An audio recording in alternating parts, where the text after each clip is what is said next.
Welcome to This Explainer. If you've been following AI news lately, you know we've been living in the era of massive transformers and statistical models. But today, we're unpacking a truly grounding piece of research that sits right at the intersection of theoretical physics and computational linguistics. We're looking at a recent paper by researcher Wajahid Mohammed published in March 2026, which introduces the very first application of quantum computational natural language processing, or QNLP, specifically tailored for the Arabic language. Honestly, this introduces a paradigm shift that is so foundational and structural, it completely rethinks how machines process language. So, I want to kick things off with a pretty wild question. What if grammar wasn't just a set of rules you learn in a textbook, but an actual physical quantum circuit? For years now, we've relied on parameter-heavy large language models that essentially just guess the next word based on massive mountains of training data. But what we are exploring today moves us totally beyond that probabilistic guessing game. We are entering a radically new structural paradigm where the rules of language actually dictate the physical layout of quantum hardware. Okay, let's dive into this. Here's our roadmap for the explainer. First, we'll outline the specific Arabic NLP challenge. Second, we'll see how grammar is wired to quantum circuits. Third, we'll run through 3 experimental stress tests. Fourth, we'll decode the quantum advantage. And finally, wrap up with what's next for developers. Let's start with Section 1, the Arabic NLP Challenge. Now, Arabic has structural properties that absolutely stress test standard NLP architectures. It's incredibly morphologically rich and uses this complex root and pattern system with a really free word order. And there is a massive contrast between how we currently handle this versus the quantum approach. Classical models like AraVec or AraBERT rely heavily on probabilistic guessing and expensive attention weights to map tokens. But quantum compositional NLP, it takes a definitive lock and key approach. It treats syntax as a first-class constraint, meaning it literally uses grammar to physically shape the hardware architecture. Moving right along to Section 2, wiring grammar to quantum circuits. To really grasp this core innovation, we have to talk about pregroup grammar. Now, this isn't the grammar you learned in grade school. It's a rigorous, type-theoretic framework. In this system, syntactic categories, think subjects and verbs, have to reduce to a target type through what we call typed dependencies. It's kind of like mathematical cancellation.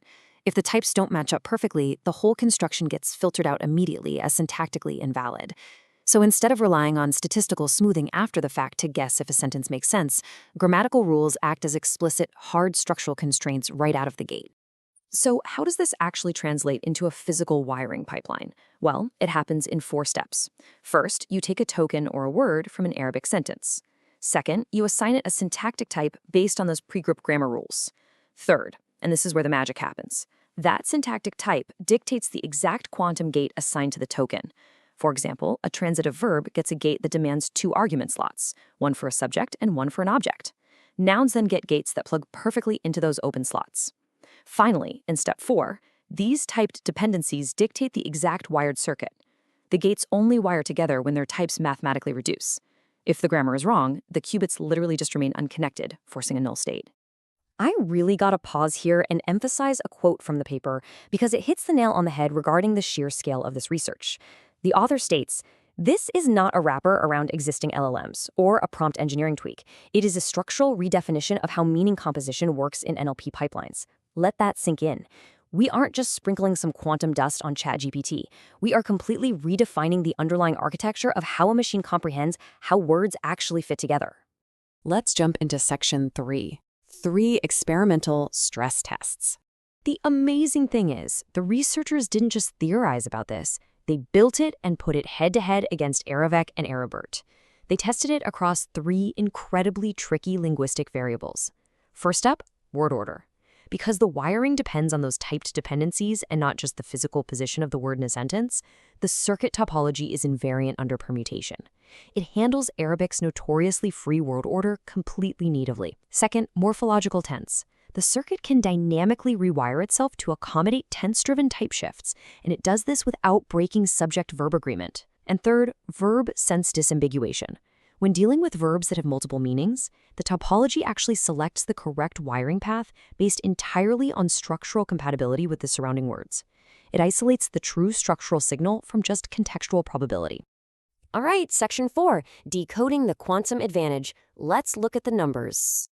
The hard data they uploaded to the Zenodo archive is just staggering. They measured accuracy on a matched pair word order task, and classical bag of words basically collapsed, managing a tiny 12.8% accuracy. But then, they ran the unparameterized quantum topology model. This version has 0 machine learning parameters. It relies purely on the grammatical wiring we've been talking about, and it hit exactly 50%. That is a massive leap right out of the box. Then, by adding just a single layer of parameterized entangled quantum gates, the performance surged to 64.9%. And that brings us to a really crucial number, 15. The system saw a 15 percentage point gain just by moving from the baseline topology to that single layer entangled circuit. Why does this matter so much? Because it allows the researchers to establish a clean causal claim. That entire 15% boost is completely exclusively attributable to adding parameterized entangling gates to the circuit. It proves without a doubt that quantum entanglement is doing the heavy lifting in meaning composition. Also, the researchers noted 0 variance at the ablation baseline across all seeds and folds. Now, if you work in machine learning, you know that statistical fuzziness and variance are just a part of life. So seeing 0 variance is profound. It proves the absolute reliability of these quantum structural constraints.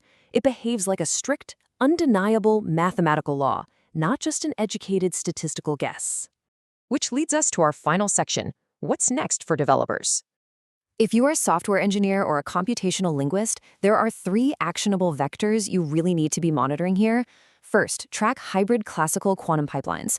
Look, full-scale quantum execution isn't quite ready for massive production yet, but you can absolutely use pregroup grammar as a lightweight structural filter before routing tokens through a classical transformer. That would massively reduce token overhead and cut down on hallucinations. Second, keep an eye on circuit depth optimization.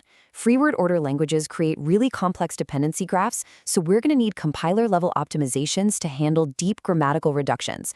And finally, get involved with open-source QNLP toolchains. The field desperately needs repositories with clean APIs so we can integrate type annotation and circuit exports into the ML workflows we're already using today. So, as we wrap up this explainer, I want to leave you with a provocative thought. Will the future of AI continue to rely on probabilistic guessing, or will we enforce grammar and meaning directly at the hardware level through quantum topology? The Arabic language has proven to be the absolute perfect, demanding testbed to show that this kind of hardware-level enforcement isn't just possible, it's incredibly powerful. If you want to dive into the deep end with the mathematics, the reduction rules, or the raw Zenodo datasets, I highly recommend looking up the full archive preprint by Wajahat Mohammed. It's a genuine glimpse into the structural future of NLP. Thanks so much for joining me to explore it, and I'll catch you in the next one.